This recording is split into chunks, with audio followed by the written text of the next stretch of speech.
இந்த வெளிநாட்டு யோகம்னு சொல்லுவாங்கள்ல, அவங்களுக்கு ரொம்ப நல்லாயிருக்கும். இப்போ ரொம்ப சிரமப்பட்டிருப்பாங்க, வெளிநாட்டிலேயே வேலையில் பிரச்சனை கொஞ்சம் இருந்திருக்கும். அவங்களாம் அதுலேருந்து இந்த ரிலாக்ஸேஷன் வர்றதுக்கான சூழ்நிலை இருக்கும். பர்மிட்டுக்காக முயற்சி பண்ணியிருப்பாங்க வேலைக்கு, இல்லை ரெனியூ பண்ணணும் அப்படின்னு சொல்லிட்டு, அவங்களுக்கும் நல்லாயிருக்கும். இல்லை நான் வந்து பிஆருக்காக முயற்சி பண்ணிகிட்டு இருந்தேன், அதில் ஒரு சில சிரமங்கள் இருக்குது, கொடுக்குறேன்னு சொன்னவங்க ஏமாற்றிட்டாங்க அப்படிலாம் சொல்லுவாங்கள்ல, அதெல்லாம் இப்போ வரக்கூடிய பிரச்சனைகளில் சரியாக வரதுக்கான சூழ்நிலை இருக்கும்.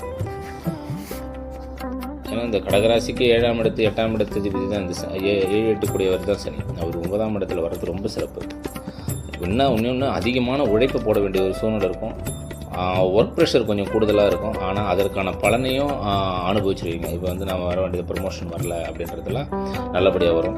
பிள்ளைகளுடைய படிப்பு விஷயங்களில் கொஞ்சம் கவனம் செலுத்தணும்.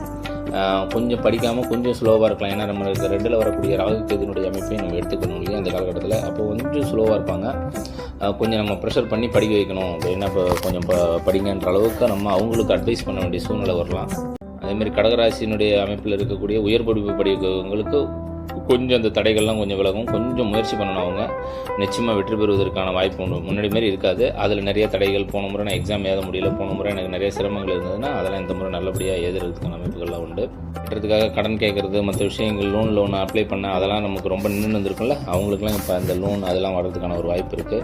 அதேமாதிரி திருமணத்துக்காக வெயிட் பண்ணுறவங்க ஜோதிட ரீதியான நல்ல தசாபுத்திகள் இருக்குதுன்னு பாருங்கள். நான் 2ஆம் இடத்துல வரக்கூடிய ராகு கேதுனுடைய அமைப்புகள் இருக்கு இல்லையா, அது வந்து ஒரு சில பேர்களுக்கு திருமணத்தில் தடை கொடுக்கலாம். இல்லை ஒரு சில பேர் இந்த நாகதோஷம் இருந்தது, இல்லை தோஷ சர்ப்ப சாந்தி செஞ்சுக்கிறது, இல்லை முறையாக ராகு கேதுனுடைய வழிபாடுகளை செஞ்சுக்கிட்டு இந்த திருமணத்துக்காக நம்ம முயற்சி பண்ணுறது ரொம்ப நல்லது இந்த காலகட்டத்தில்.